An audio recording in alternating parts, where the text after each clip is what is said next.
Merhaba arkadaşlar, kanalıma hoş geldiniz. Bugünkü modelimizi şöyle güzel bir bebe yünümüz var. Onunla çıkartacağız. Şöyle orta kalınlıkta 100 gram 250 metre uzunluğu olan bir ip. İpime uygun kullanacağım şiş 3,5 numara. Modelimiz oldukça güzel ve kolay ajurlu bir model. İnşallah siz de beğenir, benimle yaparsınız. Yapım aşamalarına geçmeden önce kanalıma abone değilseniz ücretsiz bir şekilde abone olup videolarımı da beğeniyorsanız beğeni yapmayı, yorum yapmayı, beni desteklemeyi unutmayın arkadaşlar. Şimdiden hepinize teşekkürler. Dilerseniz yapım aşamalarına geçelim. Ben şöyle ilmeklerimi alarak başladım. Bu model için ilmek sayısı 3 ve 3'ün katları artı 2 olması gerekiyor. Yapacağımız örgüye göre ilmek sayımızı bu şekilde ayarlayıp modelimizi tam denk getirerek kurabiliriz. 2 sıra şöyle haroşa lastiğimi yaptım. Şu anda örgümün ön yüzündeyim. Birinci sıra ön yüzündeyiz. Kenar ilmeğimi örmeden aldım. Bütün ilmeklerimi düz örüyorum. Birinci sıra ön yüzünde ilmeklerimizi düz örerek devam edelim.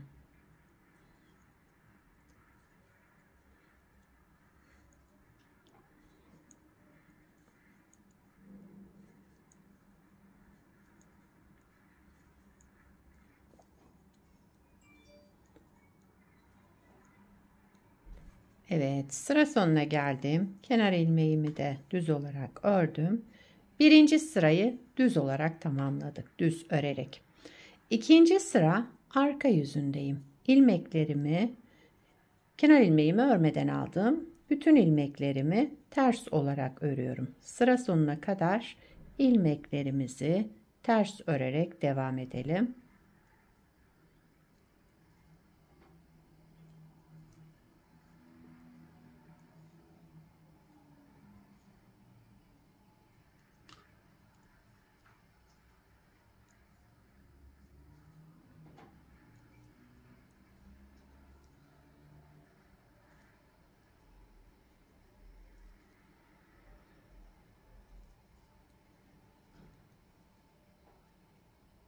Evet, kenar ilmeğimi de ördüm. İkinci sıra arka yüzünde ilmeklerimin hepsini ters ördüm. Üçüncü sıra ön yüzündeyiz. Şimdi ilmeklerimizi şekillendireceğiz bu üçüncü ve dördüncü sırada. Kenar ilmeğimi örmeden aldım. Kenar ilmeğinden sonra bir artırma yaptım. 2 ilmeğimi şöyle bakın düz örerek sola doğru kestim. Tek ilmeğe düşürdüm. Devamında bir düz ilmek ördüm. Buraya kadar bir model.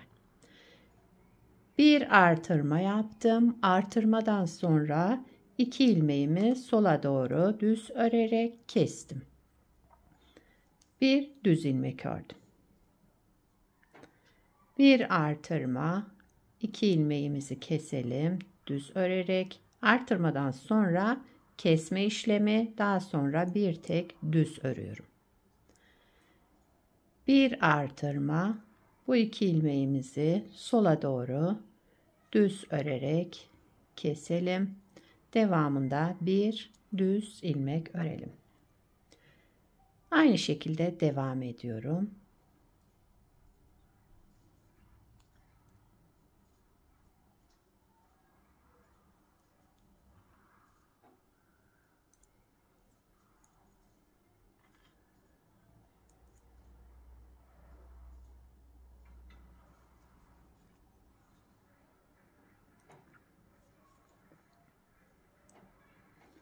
Kenar ilmeğimi de ördüm. Üçüncü sıra ön yüzünde bu işlemleri yaptık. Dördüncü sıra arka yüzündeyim. Son sıramız, modelimiz 4 sıradan oluşmakta. Kenar ilmeğimi örmeden aldığım dördüncü sıra arka yüzündeyiz. Üçüncü sırada ne yaptıysak aynısını yapıyoruz burada. Önce bir artırma.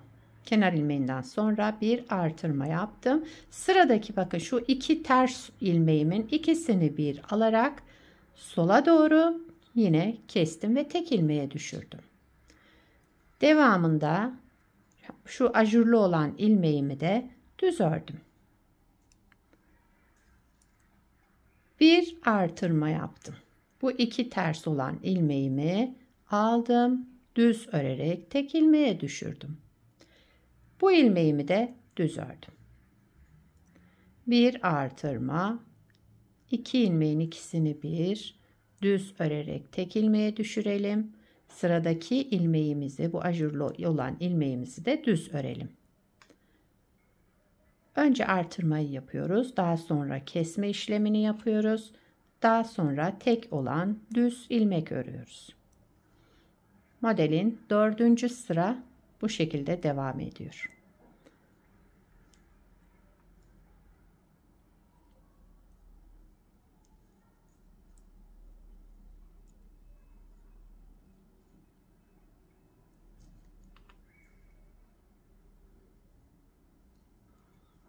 Son düz ilmeğimi de ördüm.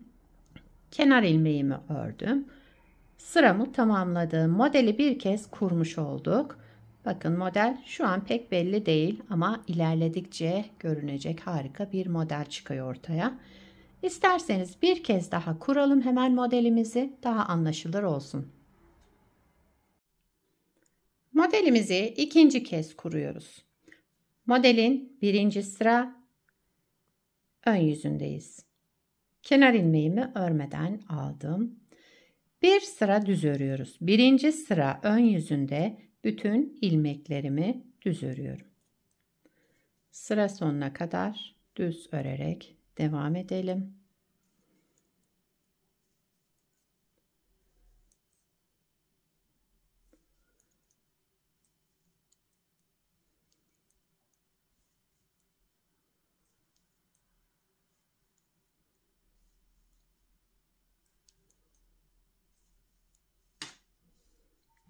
Evet, sıramı tamamladım.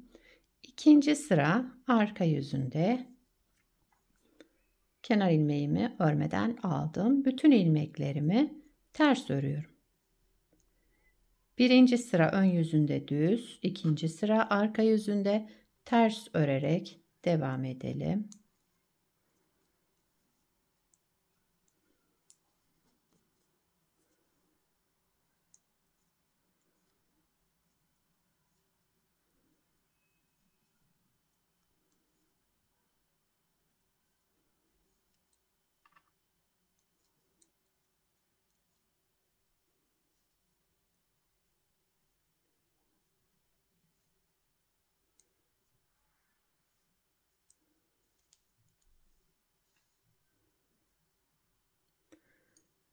Üçüncü sıra ön yüzündeyim. Yine ilmeklerimizi şekillendireceğiz.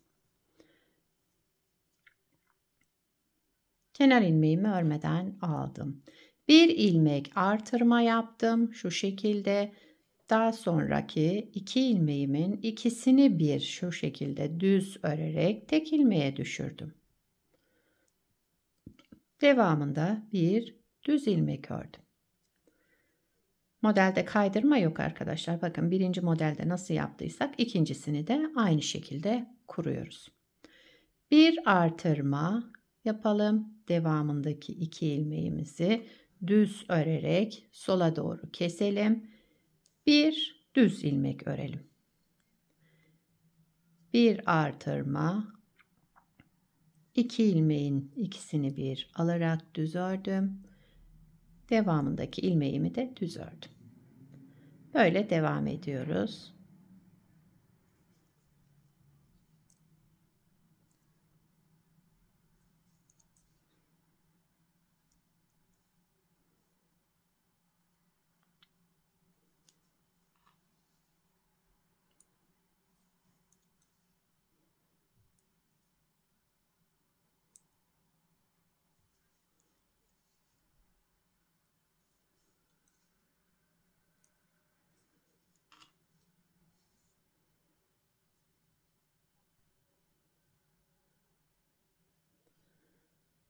Dördüncü sıra arka yüzündeyim.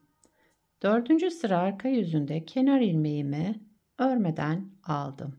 Bir ilmek artırma yaptım. Sıradaki bakın şu iki ilmeğimin ikisini bir yine toplayarak düz ördüm. Üçüncü sırada ne yaptıysak aynısını yapıyoruz dördüncü sırada.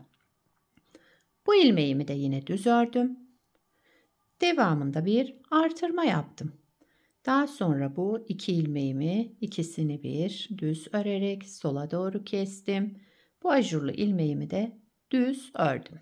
Böyle devam edelim sıra sonuna kadar.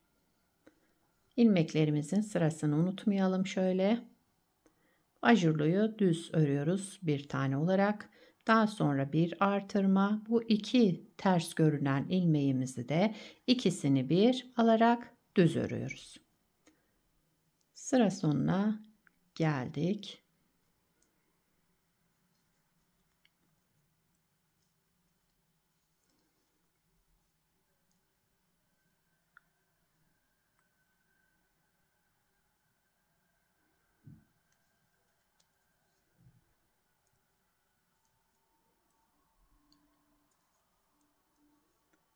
Evet, dördüncü sıramı da tamamladım. Modeli iki kez kurmuş olduk. Bakın model yavaş yavaş ortaya çıkmaya başladı. Model böyle devam edecek arkadaşlar. Şöyle birinci sıra, ikinci sıra, 3 ve 4 ile tamamladık. Böyle ilerleyeceğiz. Bir de daha önce yapmış olduğum parçam var. Şöyle göstereyim. Bunu beraber yaptık arkadaşlar. Şöyle 2 sıra haroşa lastik üzerine başladık bu modeli. Bunu da şöyle tekstil tipi lastik kullandım. Daha önce yaptığım parçamda. Kanalımda var arkadaşlar. İsterseniz linkini bırakabilirim yapmak isteyenler olursa.